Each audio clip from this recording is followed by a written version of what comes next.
Get your medieval geek on with Shadiversity t-shirts, available through Teespring, link in the description. Shadiversity.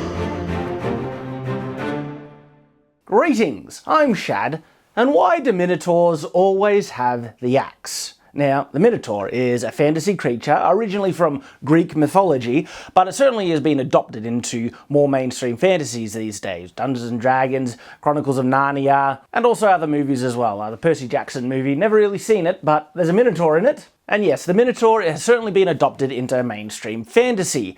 And the weapon that is most often given this creature is the axe. And this is kind of in the vein of certain fantasy creatures just have iconic weapons that are, ascribed to them. The elves have the bow, dwarves have the axe. And I have addressed other fantasy creatures before and had a look at, okay, if these creatures really existed, what authentic medieval weapons, historical, realistic medieval weapons, would actually best suit their physical characteristics? And of course here, we're going to really have a close look at the Minotaur and see if the axe actually applies. The axe in and of itself is a weapon grossly misunderstood by mainstream pop culture and stuff like that. People generally, in pop culture and stuff, look at weapons as it's a weapon and it's equally as effective as any other weapons and just interchangeable, and the axe is a bit heavier, big, you think, a stronger creature needs to use them, so yeah, it fits well with the Minotaur. But no, the axe is a vastly different weapon compared to like swords, daggers, or polearms, with very different characteristics and very specific strengths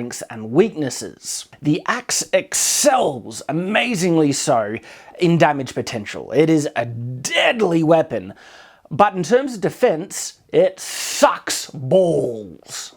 Like, really, the axe defensive capabilities is terrible. How are axes used historically? Well, for one, more often than not, they're one-handed. There's really only one exception where a proper two-handed axe was used on the historical battlefield. And that is the Dane axe, a very classic Viking or, just broader Scandinavian weapon. Now, there are other weapons that you could kind of at a stretch call two-handed axes, like the bardish. I've always said bardige, but I think it's probably pronounced bardish, and other types of polearms. And then, of course, you have the classic, the iconic poleaxe. But the poleaxe is a unique kind of a subject, and we'll get there. But more often than not, the axe is more commonly a one-handed weapon that was always used in conjunction with a shield. Why? Because of its horrible, defensive properties. But combine a shield into the mix, now the axe is truly a weapon to be reckoned with that huge damage potential, and you covered all your bases with the shield, you can really do some damage. The Dane axe, you have to understand, is very much a battlefield weapon. And the battlefield is a completely different situation to the situations that you often see Minotaurs depicted in. Minotaurs are usually monstrous creatures defending ancient ruins in fantasy settings, is what I'm talking about. And aside from the exceptions, like in Chronicles of Narnia, Minotaurs are fighting in battlefields and stuff like that, more often than not, they're not fighting in battlefields. And in those situations, two-handed axes are a very poor pick, in my opinion, because when you're not in like a rank file of soldiers where people be able to protect you on either end, you need to handle your own defense, and that's when having a two-handed axe will really be detrimental, unless you're wearing enough armor to cover your defenses in that regard. You see, axes were fairly, popular and prominent in the early medieval period, but it does seem their popularity seems to have died off towards, at the high medieval period,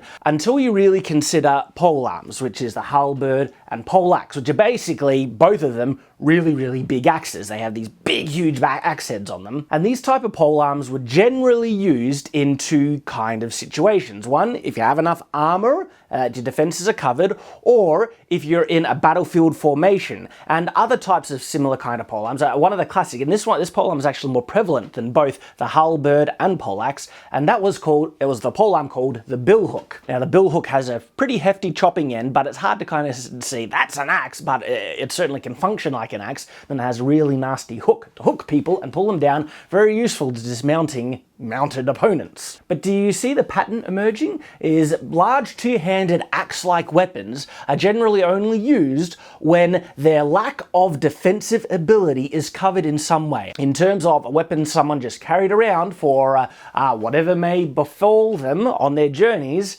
two-handed axes Well, like, I've never heard of a situation. Look, this is the broader context. Any weapon is better than none. So if you need a weapon of self-defense and your only option was a two-handed axe, sure, go with it, even just a normal axe. But when people had the option, the axe was rarely ever picked when they had better options to pick from, the sword being the most prominent one. So in a fantasy setting, would a Minotaur use an axe? Well, we've covered the properties of the axe fairly well, but now we really do need to have a look at some of the characteristics of the Minotaur. And it's hard to point down like these are the specific exact characteristics because they change between all fantasies. That's what we've generally found with other fantasy creatures. But in a general sense, we can say there are certain characteristics that do seem quite uniform across the board.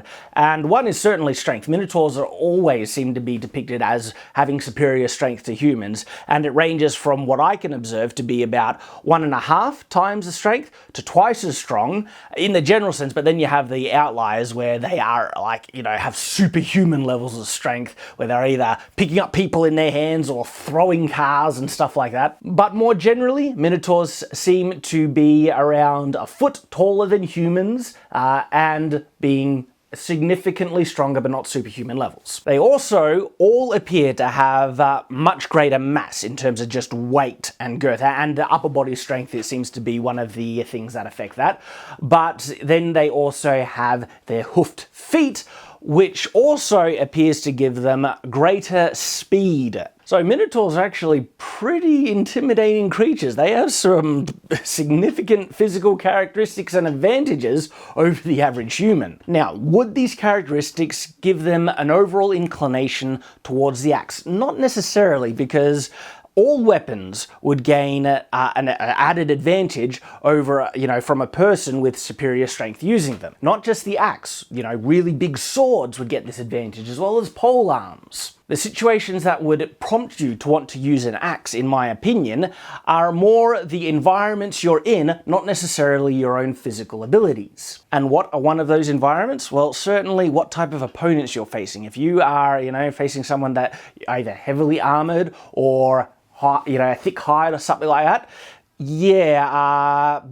lots of damage, very useful. Axes, certainly a good pick. But do Minotaurs more often fight other fantasy creatures or humans? Now, generally in my fantasy creature, weapon review videos, I always place the fantasy creatures against humans, but in this specific case with Minotaurs, it does often seem Minotaurs are fighting human or human-like creatures far more often than other fantasy creatures, because they're the monster generally that the heroes have to fight, or they're there protecting some ancient ruin or entry into a dungeon. And so when fighting humans, would you want to use an axe? Well, if the human is heavily armored, the axe certainly has benefits over other weapons, but with the Minotaur's greater strength, enabling them to use scaled up versions of weapons across the board, like a massive sword, In fact, a Minotaur is probably one of the few creatures that could effectively use a very significant type of sword. A sword that does exist historically, but to my knowledge, was never used in real combat. Now, why am I thinking of this sword over, say,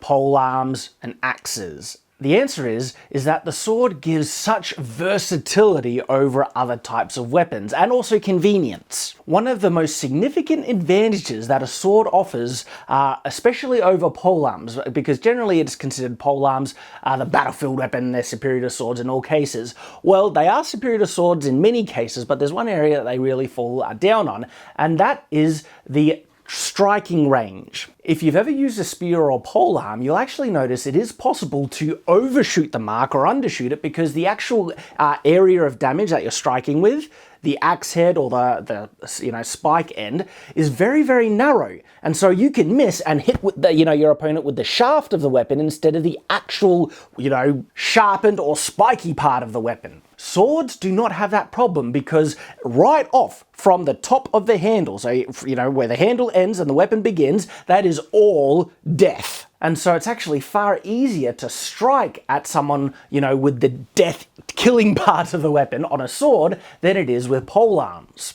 And that's just one example of when a sword is superior to a polearm. And then you also have the convenience, they're easier to carry around, generally. And depending on the designer's sword, they have this incredible balance between both thrusting and cutting. A sword is also easier, in my opinion, to recover from a strike to strike again and again. Where with a more top-heavy, especially long weapon, once you do a heavy strike, it's a bit harder to put yourself in a position to be able to do another heavy strike again. But with a sword, you can just go strike, strike, strike, and just lay into them. This wonderful advantage comes out from how well balanced swords generally are. And so with a Minotaur, a creature that doesn't really know what type of human opponents that he's going to be facing, or her, I guess. Can you tell between, female or male Minotaur? They're generally always male in fantasies and stuff. But when you don't know what type of opponent you're facing, it's a good choice to pick a weapon that is a bit more balanced in the qualities it can give you. Because as great as polearms are, if you knew you were facing a larger amount of lightly armored opponents, I honestly think a sword is probably a better pick for you, a very sharp one that can hack through their light armor if they're... Now, it's funny, Gambison, I love Gambison, hard to cut through, but if your sword is super sharp, absolutely you can do it. And even if you don't get the first few strikes in, because a sword can recover and strike again in fast succession much easier than a polearm, and then which gives you another advantage if you're fighting more than one opponent, I think a sword actually suits it quite well. So then, what type of sword? What is this historical sword I mentioned that did exist, but was, to my knowledge, never used on a battlefield? This is actually kind of cool, because very few people know of this sword. Sword enthusiasts generally do, but the broader public, no. They are called bearing swords. You see, a bearing sword is actually, basically, it's a ceremonial type of longsword. You can't call it a longsword because its size is insane. Bearing swords are generally always bigger than a person, and people often confuse a bearing sword with a greatsword. I'll give you a clue in how to tell the difference between a bearing sword and greatsword. One is, of course, the size. Bearing swords are actually generally bigger than greatswords. I have a really old video that I still appreciate going into the differences between when a longsword becomes a greatsword, and that's actually more individual measurements based on your own size. And separate to that, there is a general, you'll find greatswords to often be head height at least. But bearing swords, bigger than head height. And the next thing is that their overall proportions tend to match the proportions of what you'll find on a longsword, but just multiplied in size. Because this is the thing, bearing swords were not made to actually be practical and useful for an average sized person. And if you want a sword to be head height or even a bit higher to be practical, you have to be very clever in its weight distribution. And that's why the design of greatswords, it's just ingenious in my opinion, because it shows such a sophisticated level of engineering and understanding of balance, weight, and offensive ability and stuff like that. And so when you look at a greatsword, you'll see how they are made to get the balance right, to make them still functional even at such an incredible size. Well, in contrast to greatswords, bearing swords throw that idea out the window. They just keep the standard proportions of a longsword and increase them to the point where they have to be way too heavy to ever be used practically for a regular sized person. They were generally made as ceremonial kind of swords, and they'd be put on display in town halls and stuff like that to show, look at the resources we have in this land and in our town, that we can make this huge big sword for the sake of just having it huge and big to show off, look at our craftsmanship, our ability and our resources. We're cool because we've made this really big cool sword. And I think it works, honestly, because when I see bearing swords, I'm like, wow, that's cool. And then we have here a creature that could probably use a bearing sword quite effectively. And their damage potential, because of their weight, would be way bigger than the average greatsword, because this would be so much heavier. In fact, they seem to be perfectly made for creatures that are at least a foot bigger than humans with twice as much strength. And so a Minotaur with a bearing sword, my goodness, all right? In terms of fighting against armor, there'd be so much weight and force behind this sword anyway that you could just give people permanent brain damage by knocking them in the head with these blades. And if they're not wearing armor, my goodness, if the sword isn't super sharp, you wouldn't be able to chop through Gambison, but the force behind it, you would turn the person into jelly on the inside anyway. And if it is super sharp, you could just chop swaths through your opponents. And then you have the added advantage that swords bring, which is a much wider and longer striking range, a much quicker recovery from your strikes, just continually attack, and an excellent balance between both cutting and thrusting. And in terms of reach, comparing the range you would get on this bearing sword to a really, really big polearm, I think that the bearing sword would offer all the reach advantage necessary already, and that the additional reach that a Minotaur might have in using a really large polearm wouldn't add really any more advantage, because once you have reach, a weapon that outreaches the opponent's weapon, any additional reach doesn't necessarily add more advantage, but in fact can be a disadvantage, especially with the shorter striking end of certain polearms like poleaxes, halberds, and billhooks. Because the further those polearm heads are away from, the actual warrior or creature using it, the easier it would be for opponents to pass that striking end, which is one of the methods of combating polearms, is to rush the person using it, and usually you either have to block or dodge the first strike, which isn't as difficult as you might assume. I've actually done this many times in sparring, and then simply grappling the shaft or pushing the shaft away and striking at the person using it. So this is just another reason in my mind why in this specific context, a really large sword will actually be more beneficial in my mind for a larger creature like what the Minotaur is compared to a really large polearm. So in my mind, I think that's actually one of the best picks for the type of melee weapon for a Minotaur. Some of you might be wondering, what about their natural weapon, their horns and stuff like that? I actually don't think that, that should be a first pick for a Minotaur. That would be a very big backup, because there's a problem with the horns, right? And that's if you miss and your horn gets stuck in something, which has actually been known to happen with actual, bulls. Bulls, when they charge and they miss and they hit something, bulls have been known to get their horn stuck in, objects, trees, wood and stuff like that, then they can't get free and then they starve to death and die. And if a Minotaur was charging a competent, warrior who has a significant weapon of some kind, which could be spear, polearm, axe, sword, or whatever, right? They're putting their head on the most vulnerable position because they're leaning down forward and charging, the most vulnerable thing right there. Of course, the actual forehead part would be pretty thick, but still, it's like presenting your head, here you go, hit me. Of course, if you miss the hit, the person will probably be dead, but still, a bit of a risk in my opinion. So I think Minotaur charging, last option. Rely on their greater strength, mass.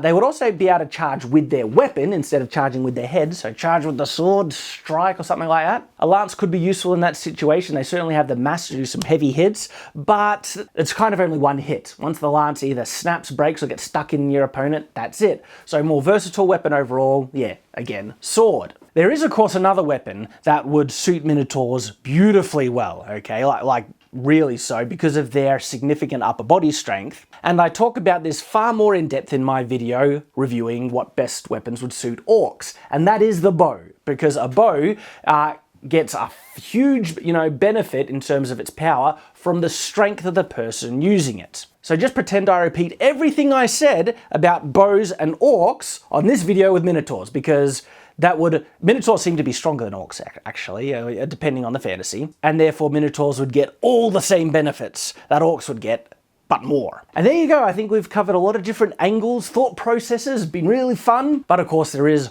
one last important fact that, we need to consider, and it's this. Would female Minotaurs have udders and give milk like normal cows?